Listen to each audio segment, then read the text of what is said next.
Welcome to the Culture Roundtable, brought to you by Culture and Sports. At Culture and Sports, we bring discussion about the importance and impact of leadership and organizational culture on organizational success, team and athlete performance, and the short and long term mental, physical, and emotional health of athletes. We accomplish this by written articles, podcasts and video shows, curriculum and courses, our Sports Leader of the Year program, annual leadership summit, and this Culture Roundtable webinar series you are joining us with today. Today, we're diving into the importance and immense impact of empathy and creating a new generation of empathetic leaders. I'm Jeremy Piasecki, the Executive Director of Culture and Sports, and I would love to introduce you to Dr. Chris Barnhill, who will be leading today's exploration into empathy. Thank you, Jeremy. So just to set the stage, before as I was preparing for this, I went ahead and looked at the NCAA job board because we can see what organizations want from their leaders, and most colleges post their listings there. There are 10 athletic director positions being advertised currently on the NCAA job board. Each post contains references to the role's importance in creating a positive athlete and employee experience, every single one of them. Using words such as transformative, holistic, growth, and serve when describing the leadership skills that are desired. There are also 368 coaching positions currently being advertised on that board. I didn't look at all 368, chose about 20. But I will say of the 20 that I pulled, every single one of them contained desires that the coach positively impacts the lives of athletes. And again, the same words were present that we saw in the athletic director post. Obviously, those terms are something that we say we desire in the sports industry. We desire people who will make others' lives better. There's a mountain of scholarly research that points towards the importance of leader empathy on employee well-being in the sports world and athlete well-being. Not only that, it's shown that performance metrics of employees and athletes are better when they're in an empathetic environment. There are frequent calls in publications such as the Harvard Business Review, Forbes, other management-focused publications, as well as Sport Business Journal and academic journals that describe empathy as one of the most important skills for a leader to master. On the other hand, we know from research that bottom line focused organizations and pressure-filled organizations, such as sports organizations, that empathy is often overlooked or abandoned, especially during times of organizational distress. More recently, there appears to be a growing group of cultural and political leaders, especially here in the United States, who profess that empathy is a sign of weakness or even bad for society. I am thrilled to have this panel with us today. I think we will not only make a case for empathy, but also clarify what empathy is not, and discuss how we can develop a new generation of empathetic leaders. First, I want to introduce Dr. Amy Rundio. She is an assistant professor of sport management at High Point University.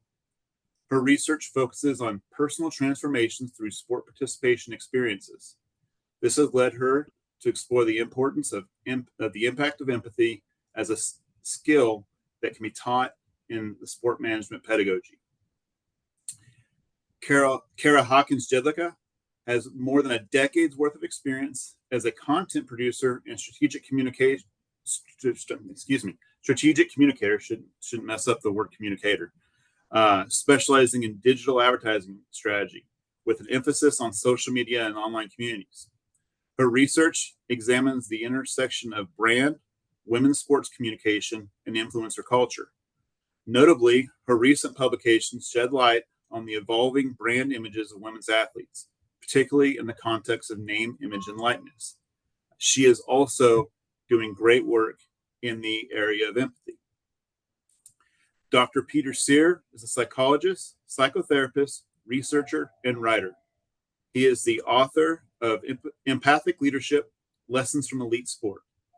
He runs the Empathic, excuse me, Empathetic Minds blog and considers the role of empathy in industry, society, and culture and the advantages of an empathetic approach offers.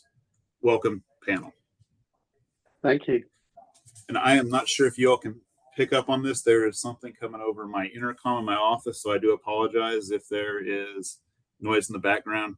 There's nothing I can do about that. So let's go ahead and begin. And I'm going to start with we want to clarify what empathy is. I think there's a lot of misunderstanding about what empathy is. We often hear the term, we want to walk a mile in someone else's shoes. Amy, your research and some research that I've been on with you delves into this area. Can you clarify what empathy is and maybe some of the misunderstandings that we have on the concept?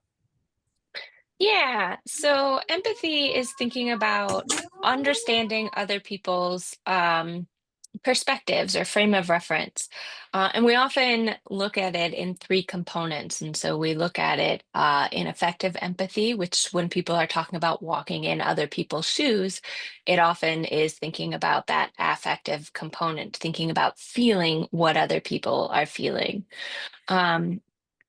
We also can think about empathy as not just feeling or understanding other people's feelings, but thinking about it from an intellectual perspective, thinking about it such as perspective taking and taking someone else's perspective.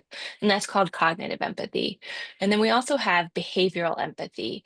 And these are the behaviors that arise from affective and cognitive empathy.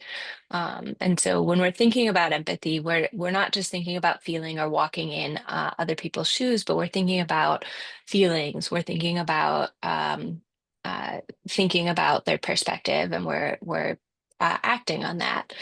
But importantly, a lot of times I think there's this misunderstanding that we're perceiving these feelings or these thoughts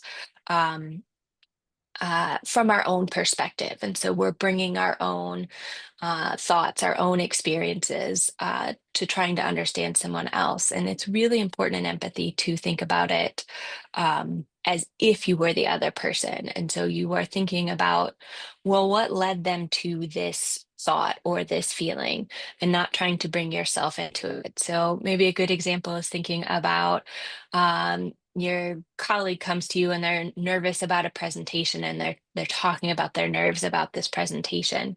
And you might be like, well, you don't need to be nervous. Like I wouldn't be nervous in your situation because maybe you've got lots of experience giving public speaking or things like that. If you were to actually practice empathy in that situation, you wouldn't say, oh, you shouldn't be nervous. You should just do these things. You would take a step back and think about, what previous experience do they have with public speaking? Well, if they haven't had any experience, it's probably a lot more understandable why they might be nervous about this presentation, right? And so it's really trying to take yourself out of it and understand their previous experiences, their previous feelings, their previous thoughts.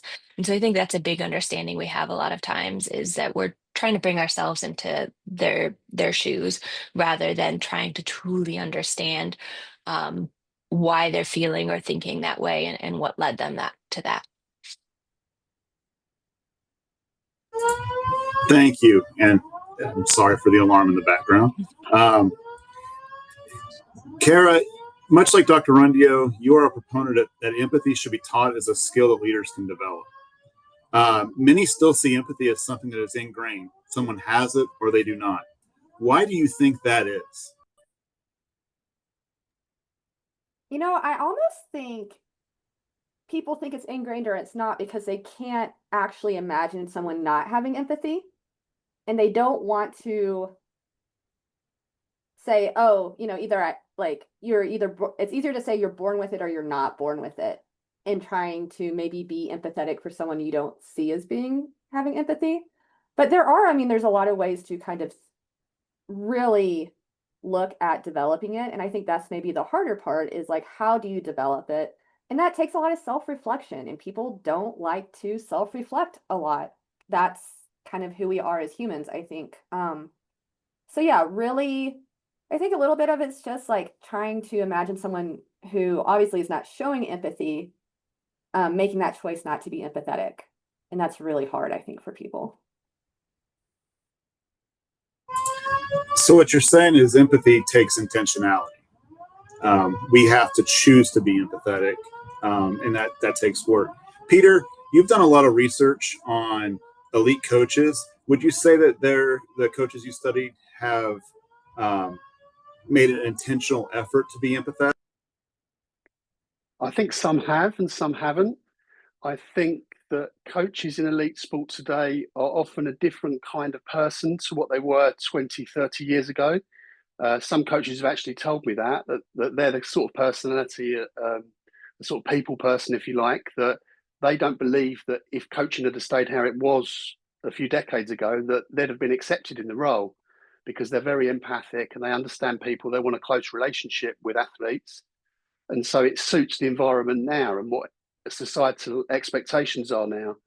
And I agree with what Amy said, that's a very important point to make about becoming the other when we empathize. A lot of coaches mentioned that to me as well, that it's very easy to get yourself mixed up in your imagination of their world, and that's an easy mistake to make. And that brings in the importance of close relationships, because through a close relationship we learn more about the other person, and so that makes our empathizing more accurate. So, staying with you, Peter, your book shows numerous examples of empathic coaches in elite sport, and wide range of elite sport, from American football to international soccer to ice hockey to rugby. And in a lot of these sports, I think a lot of times the public picture of these coaches may be influenced by what we see during a game. The coach being fiery on the sideline, yelling at the players. And so some people think that, well, these fiery coaches get results. Empathy can't work in high pressure sport. What do you think we can learn from the examples that you have in your book about these coaches who were intentional about being empathic in their actions? Yeah, so sometimes I spoke to coaches who will actually intentionally be emotional on the touchline if they think the team needs some more emotional energy in a moment. So we're talking about coaches now who are under a lot more control of their emotions. It's not just them reacting to a situation, it's that they're understanding how they feel and then thinking about whether the team needs an explicit display of how they feel in order to help the team. I had coaches tell me that they deliberately will go over and kick a water bottle over or something like that, because they know that these athletes are looking at them all the time. Even when they're playing, there'll be athletes glancing over to see what their coach is doing, and just look at their body language or facial expression. And as we all know, emotions and empathy, all these things are contagious. So it soon spreads throughout the team and changes the way players feel on the pitch or the court. And Amy, Cara, you've both been athletes or are athletes still and work with coaches. Coaches tend to still be fiery, as you mentioned, and sometimes maybe that's intentional. When the coach has built a strong relationship around and used empathy to build that relationship, how might that change the athlete's feeling when they see the coach being fiery at an event, or say when the coach is criticizing their effort or doing something, making a correction? How might that how might the relationship that we don't see on television play a role in how that's taken on the field of competition? I'll jump in with an example for myself. I ran cross country and track. You can probably tell from my height that was my sport. I do a lot better if people are yelling at me. It's one of those really kind of, I don't know what it is in my psyche, but like, even if I am, kicking butt in a race, I need to be told that I'm doing poorly and being yelled at. I have moved past that, but that was me in high school. So, I had a pretty close relationship with my coach. A lot of empathy, with him when I was in high school. And it was really funny because Salty, yes, Coach Salty Lamashkia, would yell at me the last half mile. When I got to college, I had a very quiet coach.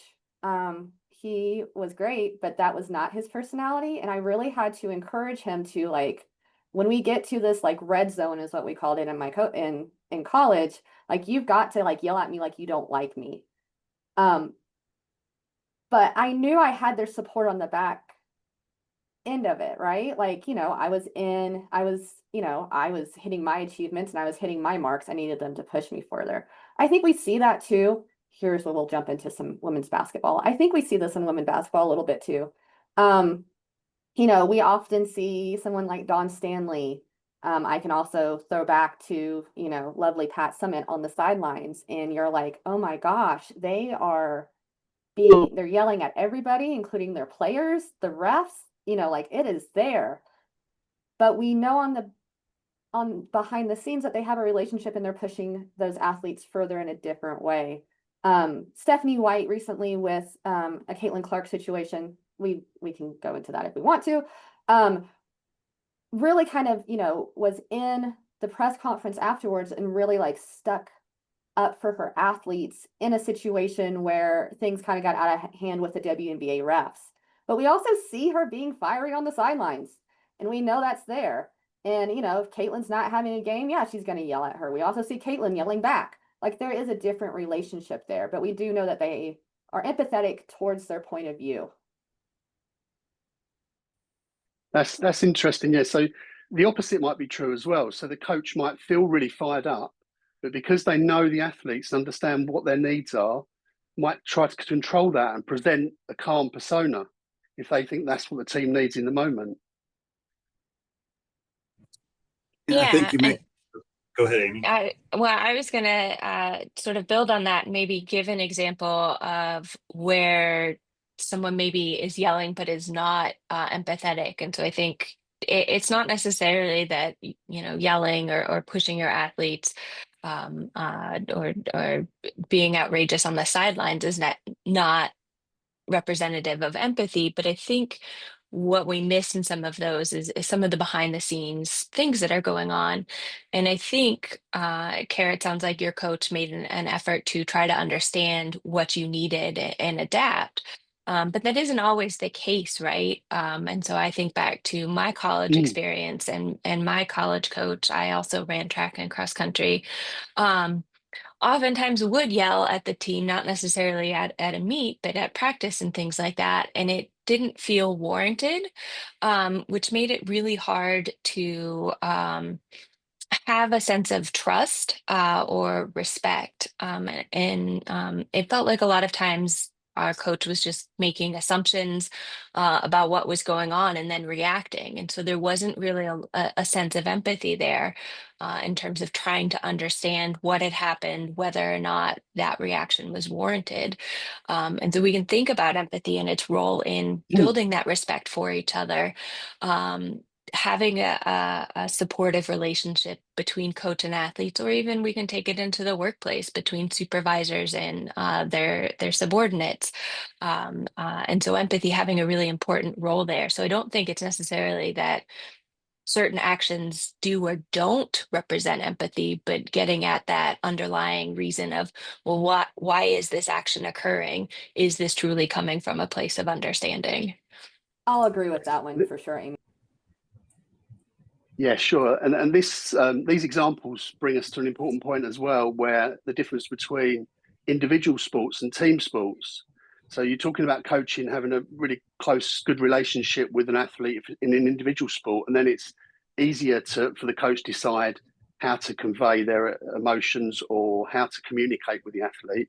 But when they've got a team on a court or a field, each individual's different. So some might respond well to an emotive reaction on the sideline and a shouting at, and others won't. Others need more of a sort of gentle word or whatever. So that makes it a little bit harder for the coach to understand how to communicate in those moments. So, building on this, the word intentionality was used earlier when we were talking about what empathy is. It's a skill that has to be used intentionally. And it sounds like from what we've talked about so far is it's something that has to, it's something that empathy is something that you don't just show at a certain moment, that it actually comes out of building that relationship, that there's an intentional building of a relationship that happens long before these moments we might see on TV or on the sideline. Would you all say that's correct, especially maybe Amy, in your point where you didn't feel like that relationship maybe had been built? Yeah, I mean, I think I would agree with that. Uh, Again, this was just one coach, but it definitely um, did not have that sense of trying to build that relationship, and and some of it may be, I was a college student, and so not fully trying to understand or being able to understand what our coach was going through. And so thinking about empathy going both way, not just from top down, but from the bottom up. And so now, almost 20 years later, I've got more background and more perspective, and can maybe empathize a little bit better with maybe some of the pressures that our coach was under in terms of budget or performance or things like that, that as an 18-year-old student I had no idea, and I just was not enjoying being yelled at, with no reason, with seemingly no reason. And so again, I think empathy in any situation needs to go both ways, but I think that's an example of maybe both sides not having a lot of empathy and not really understanding where that specific behavior was coming from. And I'll sorry to jump in, but I'll jump in here a little bit too. Kind of coming from that communications perspective, we're often asked to have empathy for people we don't know. We're often like writing press releases for an organization that could be doing something against, with or for the public, and we have to kind of imagine what the public's doing. Same thing with kind of advertising or kind of some of the marketing perspectives. And so, yeah, it's hard to understand empathy. Empathy sometimes is a lived experience, but you also have to really understand. And I think Amy was sharing that she has some very different perspective now, but understanding that role both ways. Like if you're imagining and trying to kind of leap into the mind of the other, it's a really interesting concept when you actually don't know that person that well. So thinking about kind of those publics and communications is often hard, especially like when we start framing people or framing activities when you're doing journalism, not just like press releases, but how calling this person this thing, how does that change their lives, or saying that they did this thing or acting on this knowledge and putting it out towards the public? So in the beginning, Amy, when you were giving us a great definition of empathy and kind of breaking it down into its components, you mentioned there was an affective, a cognitive, and a behavioral component. I think what we've been talking about so far is the behavioral, that showing of emotion, or that showing the other that you feel what they're feeling. Okay. And it sounds like a lot of the work is really done. That's the outcome of that affective component, that feeling component, or that cognitive component, that recognition component. And so it sounds like a lot of the work needs to be done in those areas. If someone says, I would like to be a more empathetic leader, I'd like to be a more empathetic manager. And so can y'all touch on maybe from the work that we need to do individually to build empathy so that we can build those strong relationships? Yeah, I had a coach that I worked with in my research who said that he saw this sort of style of leadership happening at the top level in sport, and he was worried that he was going to have to drop out of sport because he'd grown up with a completely different way of leading teams. His was more a sort of tell culture, and the relationships with athletes was minimal. But after a few months after I spoke to him, he sent me some photographs of him hugging some athletes and said that he's worked on it and he's got this great relationship with his team, and everyone's noticing the way he's changed. And he saw the progress that it had for his work. But he had to make a real conscious effort to change his style, or he said he was finished in the sport. And I think that shows right there that empathy is a skill that can be developed, right? Definitely, And again, going back to that thought that some people are more empathetic than others, and I'm sure that's the case. In any skill, there are people who gravitate towards the skill maybe more easily than others, but it's something that can be developed. Amy, you and I have done some research on this a little bit. Can you talk about some of the things that maybe can be taught or that can be done to help someone build some of these skills? Yeah, so particularly some of the research that we've looked at or we've done has looked at how in sport management are we teaching students to be more empathetic.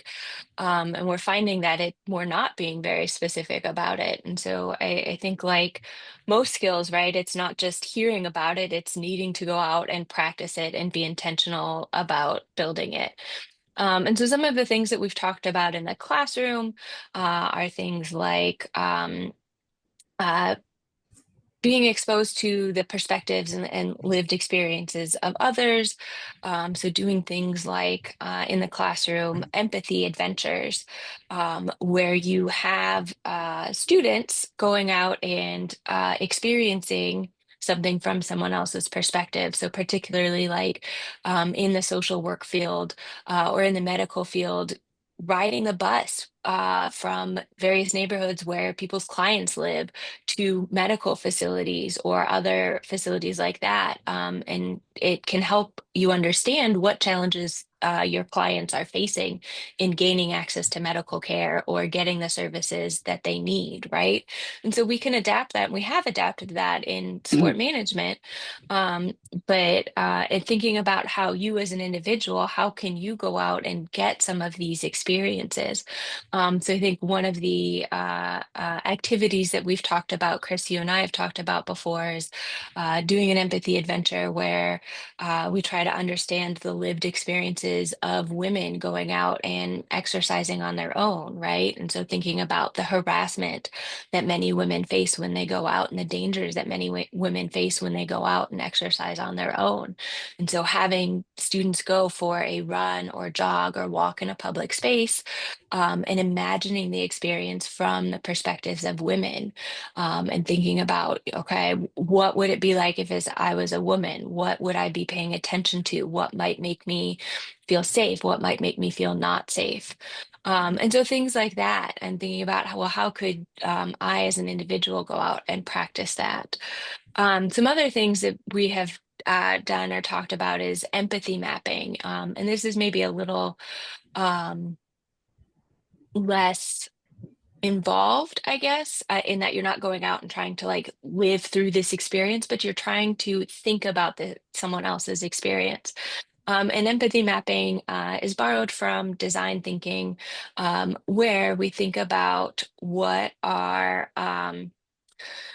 uh, what are people going to be thinking, saying, doing, feeling in different situations, and trying to map that out. And so from uh, a sport management student who's maybe going to work in the front office, we might ask them to think about like an intern's first day, right? What do we think an intern is going to feel on their first day? What are they going to be thinking? What are they going to be saying and doing? Okay. And so laying those out in a grid or a map so that you can visualize them, we can start to think about having affective or cognitive empathy and then taking action on it, that behavioral empathy. So if an intern is thinking about, well, where am I going to park on the first day? Or what do I need to wear on the first day? We can take action. We can communicate with them ahead of time, right? And so that's where that behavioral empathy comes in. And that I think is something that most people could do on their own, could take 5-10 minutes to think about the experiences of others and think about that affective, behavioral, and cognitive empathy.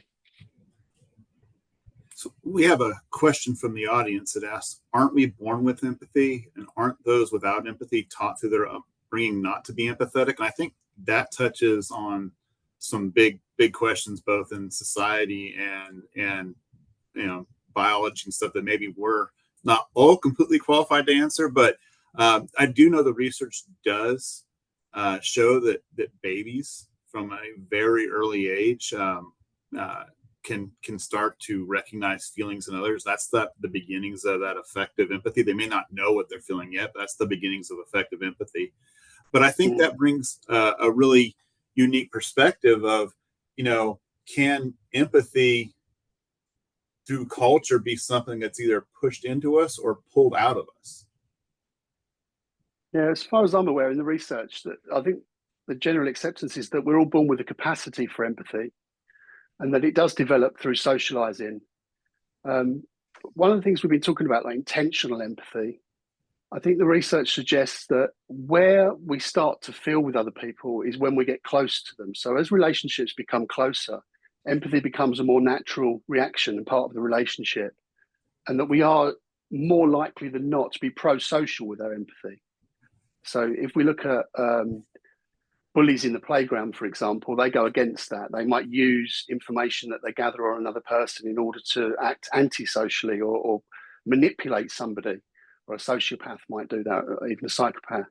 So, but we're born with the capacity to with empathy, and we're likely to be pro-social in our reaction when we empathise.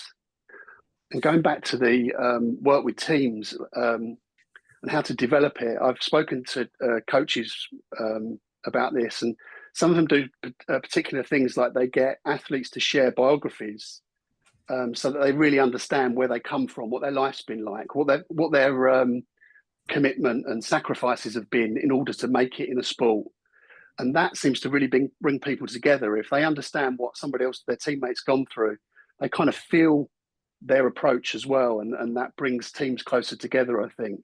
There's also been teams that have told me they use specific games, like there's a card game called Sust, where you put people in different social situations or dilemmas, and then teammates will ask to guess what each other's reactions are in order to start forecasting behaviour. Because the athletes on a field or a court, one of the key things that empathy can bring is if you can start predicting what other people around you are going to do. If you get close enough to them and your empathy is up, then you can start predicting what the people around you are doing. And that's really powerful for a team in sport. I'll build off of that real quick too. When we're thinking relationally, that's important, but understanding perspective.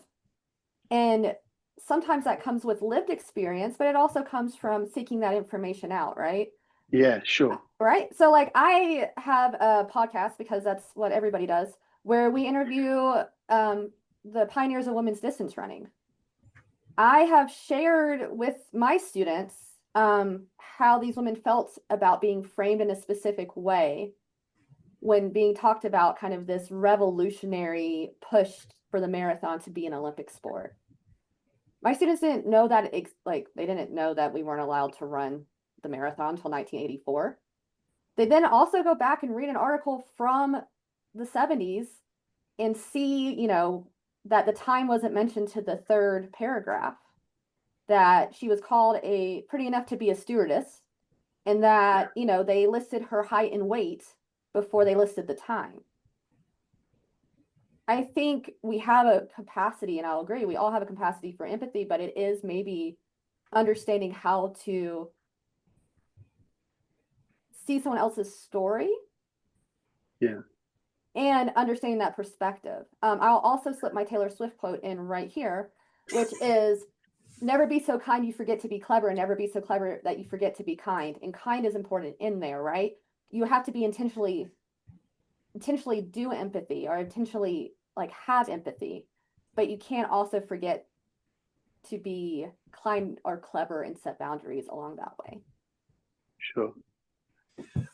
Yeah, go ahead, Peter. Sorry, I was just going to go back to when you were talking about the intern as well, and I think that relates to what Cara just said, that you can use your imagination, mentalize cognitive empathy or whatever, to imagine their experience of coming into a building or a situation. But the best thing you can possibly do is ask them how they're feeling and start gathering information really from them. That's how you're going to then, after that, be able to empathize more accurately if you start collecting information from the actual person. And Peter, I'm glad you said that, the importance of communication. And something that really hit me this last semester, I actually started to include lessons on how to become more empathetic in one of my leadership classes. And, how much information we actually miss. I'm wearing earbuds right now, right? So I tend to walk around campus or around town with earbuds on. I'm missing a lot of what's going on in society, right? I'm creating my own world. And if you walk around campus or you walk around the field, you see a lot of people with hoods on, earbuds in. They're in their own world, but they're missing a lot of the world around them. And even in communication, when we talk to someone, communication is verbal, but it's much more than verbal. In fact, most communication is not verbal. Our brains are wired to pick up on the verbal. And so an exercise that I did with my students is we sat in a classroom. We've been there 4 or 5 weeks. We sat in the classroom. I said, I want you to notice something about this classroom that you haven't noticed yet, right? Just sit quietly and look around. And the list of things that we found about this space that we had been in for about 5 weeks at this point, we were very familiar with, but we just never noticed because we were in our own world. We were focused so much on certain things. And I think sometimes with communication, it talks to your point, Peter, we have to ask people, and then we really have to listen and pick up on all of the cues in their answer. Sometimes words may not tell us the whole story. People might say, I'm okay, and their body doesn't say they're okay. Yeah, but again, you've got to really know that individual to understand what that specific body language means about them. Mm-hmm. But I don't think the communication is important in the sense that just deliberately asking intentional questions either. It's just any dynamic communication. The more you talk to people about any subject, the more you get to know them, and the more you get to know them, the easier it is to empathize. And going back to like sport, if we have these opportunities a lot in perhaps in training or out of competition anyway to ask questions, and so to build our sort of empathic capacity, if you like, by gathering information through this dynamic communication. But the one thing that's difficult in sport often is when you're in the competition, you're in the game or whatever, then the communication's difficult. So that's where empathizing comes in. You can't ask someone on the far side of a court or a pitch what's going on. So you've got to use everything you've got, all the knowledge you've built up, in order to try and empathize with them and what's going on. You might recognize body language to suggest that they're tired and they need to come off. It might be something different. It might be that they're feeling under pressure or anything, but it's different for each individual. That's the important thing to remember. That kind of brings me something that happened this week at an Arizona Diamondbacks baseball game. A player became emotional on the field. A fan had said something about his mother who had passed away, and he became emotional. Right. And the coach immediately recognized Torey Lovello is the manager's name for the Diamondbacks. They immediately recognized that this player was in distress. Didn't know why or what, but came out, and you could see he went out, and his first thought was to care. The baseball game became secondary in that moment. Let's transition just a little bit. We've talked a lot about how we can work on empathy, and I think we could go on all day about that, but let's talk a little bit about the impact that empathy has on others. And Amy, I'm going to start with you.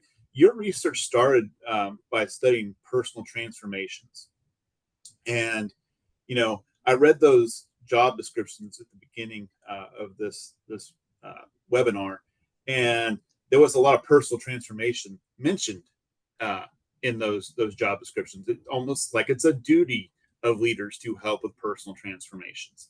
How did that lead you to study in empathy, and what can you discuss about how empathy is an important component of that leadership, athlete, employee relationship as it contributes to that personal transformation that we're seeking? Yeah, so Personal transformation is really about taking your current self view when you are exposed to some new view, right? And thinking about how do you integrate this new information, this new perspective, this new view into your existing self view. And you might reject that new information, or you might integrate that into your old self view and have a new self view and perspective. And so that sort of led me to empathy because when you are trying to understand other people's perspectives, you are getting this new information and you are having to adjust your view, right? Your view of this other person first, but also your view of yourself and your understanding of how the world works. And so that's sort of how I got connected to empathy or started researching empathy more in depth, was thinking about these perspectives and how do these perspectives impact people. Um, and so when we're thinking about uh coaching, when we're thinking about supervisors working with subordinates and things like that, and we're thinking about, as you mentioned, in particularly college athletics, this role of coaches and supervisors in personal transformation, in educating and helping people grow. I think an important thing is one, exposing people to other perspectives beyond their own, but helping them grapple with those perspectives. How does this differ from your own? How does this align with your own? What are you taking from this new experience, this new perspective, and how are you integrating that? And I can think in some of my research, I looked at people who are riding their bikes from Texas to Alaska, right? Not something that everyone is doing, but a lot of people were coming out of this experience with this personal transformation, with this new perspective. And that led them to think about how they wanted to live their lives and how that impacted them. And so some of them changed their college major, changed careers. Some of them took this understanding of things they saw along the way, parts of the country they hadn't been to, and changed their understanding of, okay, well, someone who lives in a more rural area than I do, or someone who has grown up in this different regional culture than me. I understand that better now, and it, changes my perspective a little bit. And I can think about how particularly coaches and athletic supervisors can integrate things like that. I think about some of my own experiences in traveling for sports and along the way visiting cultural museums within that location. I remember one time we went to Pennsylvania for a meet, and on the way back, we actually stopped at an Amish farm and had a meal there and got to interact with this Amish community that I had never been exposed to before, and coming to an understanding of their lifestyle and their culture. Something that, again, I hadn't been exposed to. And so integrating that into my perspective about how people live their lives. And so I think there are a lot of opportunities for us to think about how we are intentionally exposing our athletes, our interns, our employees to different perspectives, and how can we integrate that into everyday actions. That's awesome. I was thinking about the story Peter was sharing earlier about the team sharing their perspectives, and I was thinking about some of his writing. And like an English Premier League team might have athletes from 15 different countries on it. And how in the world do you step into the shoes of someone who is from a completely different continent, who has experienced everything about life differently until you're all in the same place trying to accomplish the same goal, but everything that's led you up into that life is very different. And I think that really speaks to that intentionality. You can ignore all of that, and you're probably going to lose a lot of opportunity for growth, or you can embrace that opportunity that sport gives us to grow in a lot of ways, to have these different experiences. Yeah, and there's a lot of richness there as well. So if you make these people feel comfortable and understood, and you listen to their story, then they're going to feel safe enough to offer ideas to the context as well. So that's an extra bonus. Yeah, I think that speaks to something I see in your writing and interviews. You talk about how empathic leadership changes culture, not just the relationship between the leader and the athlete, or the coach and the athlete, or manager and supervisor, but it actually changes the culture. Can you expand on how that is and why it's so, I think we touched on it, but again, why it's been so important in your writing? Yeah, I think the coach's role in sport, in elite team sport, like some of which we've just been talking about, is so multifaceted as well. There's so many different relationships to understand or to empathize with other people. We've talked about, like, there's the press, there's the people above us, the people below us, the athletes, the team of professionals around sport, the fans. So that's a really interesting one. Is when you get all the different football teams in the Premier League, for example. Each club is a very different culture with a very different fan base, with a very different history and very different expectations.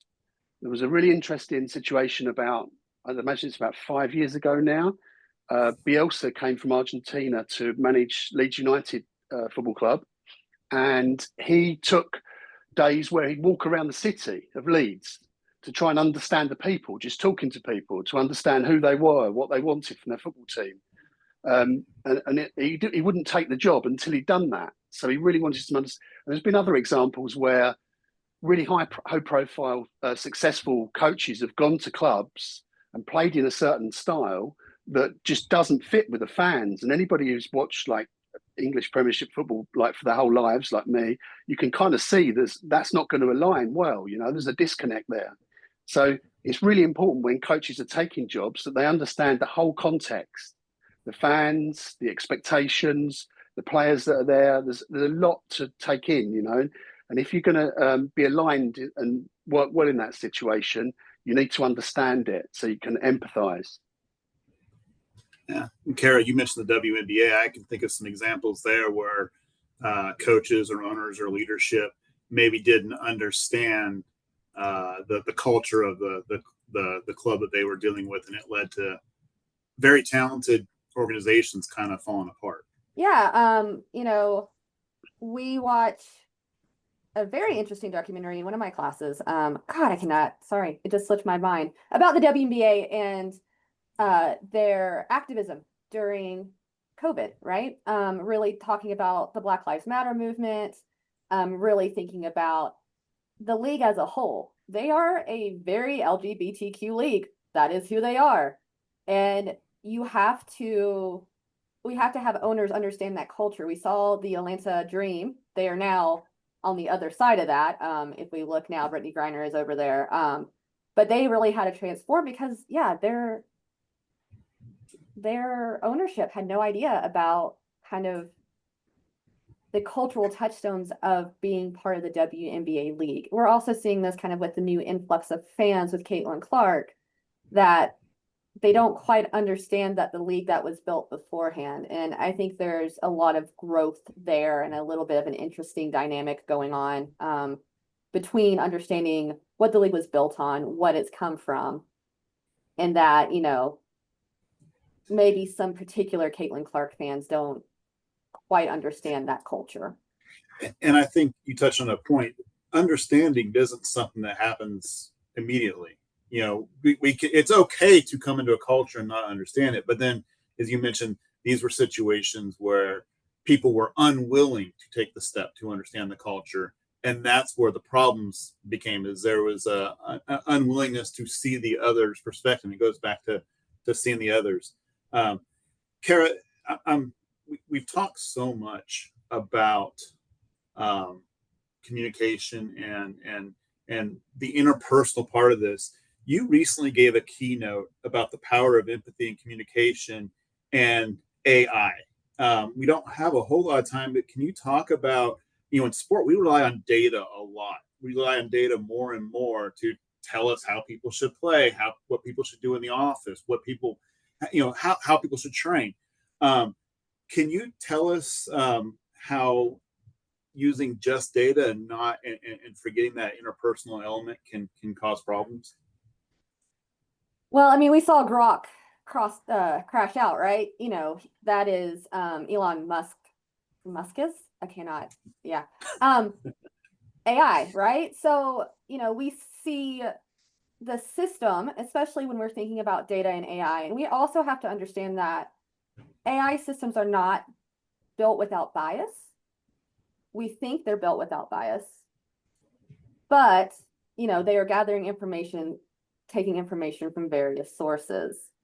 So we saw this like lovely AI, completely crash out, started talking about white genocide, started telling people about Holocaust deniers. It was a lot.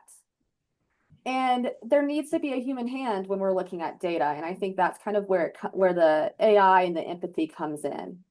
There has to be kind of this intentionality again when we're looking at data. I'll give you an example from the medical field that was kind of making me laugh the other day. And this is such a random example, so we'll just go here. ADHD, the diagnosis of ADHD. Your symptoms as a woman are definitely different during your cycle, right? Has not been researched for years, mostly because we don't research women's. Anyways. But as a human, we knew that was there. There's no data to back it up. They finally had the research to back it up, right?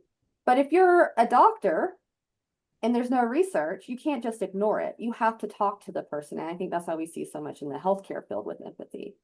This is a very long explanation, basically to say that data does not show the full picture. And data doesn't connect with people, right? So we have that affective and that cognitive. Those are basically the head and the heart. They lead to that behavioral change.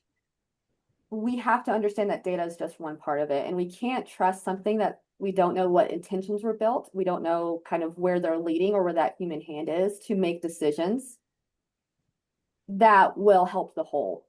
And I think we need to make sure we're not relying on that as much as maybe some of our undergrad students tend to like to rely on AI.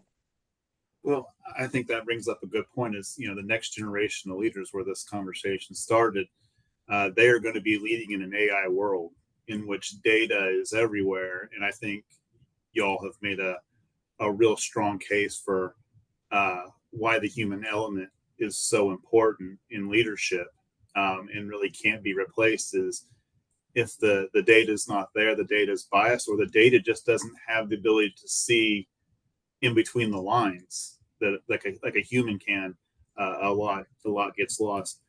We're coming to the end of our time here. I want to give you all each a chance to share your own thoughts. So I have a last question, but you can change this and however you want when you go around. But my last question was, how can current leaders in sport further develop empathy?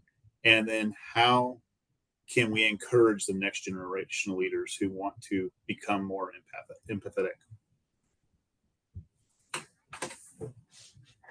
Shall I go? Go ahead. So I spoke to I've spoken to coaches about this a lot, about how to develop empathy. I mean, one of the ways the research tells us how you can develop empathy is just to keep practicing it in any way you can. So if you read good quality literature, for example, where you're constantly putting yourself in the situation of a character in the plot, you're practicing empathy. If you go to the theatre, if you go to the cinema, the sort of higher quality of the art helps because it tends to be stuff that's not over explained, so that you're doing a bit of work to understand what's going on. So the better fiction you read, the more you're practicing your empathy, I'd suggest. I think the next generation of leaders are going to be more empathic because they're seeing the success from the current generation of leaders and how they lead. So that's always the thing that influences the way people are, is when they see other people successful doing stuff. So we see all the top teams or individual athletes having closer relationships. And I'm sure there's very few that don't discuss or consider empathy as part of their work now. So I think that's the best advert for empathic leadership in the future you can get. Yeah. And to build on that too, I think it also comes from building a culture where empathy is valued. And whether that's informally through modeling and things like that, or whether that's more formally providing training, providing education on how to build empathy and how to practice that, including that in feedback. We keep using this word intentional, but again, being intentional about building it into our systems, building it into our culture, providing that training, providing that education, providing that feedback to emphasize the fact that empathy is something that your organization, your team values as a skill and as an important part of the organization and its culture. Chris, I was at the start of this when you were reading off the job descriptions. It was very interesting to me because it was a lot of roundabout ways of saying empathy. And maybe it's just my lovely communications like want to be direct, but I really do think we just need to name it more. You can call it what you want, but like you need to really name empathy as something. And so I think, I don't know, I always just get mad at job descriptions because it's just a bunch of like SEO keywords. And then my students are like, why did I not get interviewed for this job? And I'm like, you didn't put any SEO keywords in there. But really calling it what it is. I know Chris is a parent. I know Amy's got lovely family members that are also very young that she is very involved in. Peter, I do not know your familiar situation. But I've got 2 daughters. Yes, you know then. Yeah. I think sometimes I'm going to agree with you, but there's also kind of that genuine belief of just building a better generation. I often just want to make my students better people in general. I hope they leave my classroom being better people and I'm not sending little psychopaths into the world. And I think sometimes when I look at I have a son and, we really have to, it's intentionality. It's really talking about it. It's not just modeling it. It's also discussing it and really like bringing it through. I'll tell this story. He's not going to ever find this. So I have a speech impediment. I went to speech until I was in, 6th grade. My son at our car door the other day was like, Mom, Sarah can't go on the field trip because she has to go to speech because she talks funny. And I was like, no. This is like, we've got to like shift that perspective. So I shared with him my perspective and I told him like why that wasn't it. And then I also said, kind of not fun that she can't go on the field trip. And he was like, yeah, it's kind of there. But calling it out, pointing it out, making sure we're not just modeling it, but also really kind of harboring it in such a way that we prove that it's a skill. And it is becoming harder and harder to show that empathy does work and make better communities because of kind of the cultural relevance we're in these days. Poor Jane Fonda had to go up there and basically say that like, hey, empathy isn't being weak. We have to really make sure that we're pointing it out too, and showing that it is not a weakness. Yeah, I'll just kind of add my own thoughts here at the end that, being intentional as a leader and being empathetic to others, but also making sure others know that it's okay, that it's accepted, and using the word, I think is so important. And, I see it in some of my students, I have students from very different backgrounds and it's mainly probably more in the male students, but not necessarily that showing emotion still is considered a sign of weakness. Understanding emotion can still be considered a sign of weakness. And, giving people the opportunity and the safety to, hey, open up, feel comfortable in understanding their own emotions first so they can understand how they're feeling. And that will help them understand the emotion of others. And so doing things in the classroom, doing things like what Peter talked about with the team where you can share in an open, honest way your experiences and making a safe place. I think it really does trickle down as much as we say, and I do agree, empathy is a skill that we can teach, but the modeling of empathy and showing it in action also changes the culture around us. And so I think that's so important. And so my last thought would be, for those who want to be more empathetic and help the future generation. We've used this word so many times, but make the effort, be intentional, work on yourself, work on getting to know the world around you, and through doing that, you will most likely become a more empathetic person. Whether you're trying to specifically do that or not, just the awareness, the cultural awareness you're building will do that to you. So I want to thank our panel. This was an excellent conversation. I really enjoyed hearing y'all's perspectives today. So thank you very much, and I'll turn the room back over to Jeremy. Yeah, I would so like to thank each and every one of you. The responses we've gotten from the audience has been incredible, and I know on replay, a lot of people will learn so much. And so, thanks to each and every one of you. I would also like to thank all the audience who've taken the time to join us today. You being here has shown that you want to be better coaches, better administrators, better leaders. And that is what is most important to not only help with your organization or team's culture, but also to help your athletes perform at the highest levels. Thank you for joining the Culture Roundtable. If you'd like to learn more about culture and sports, please visit cultureandsports.com.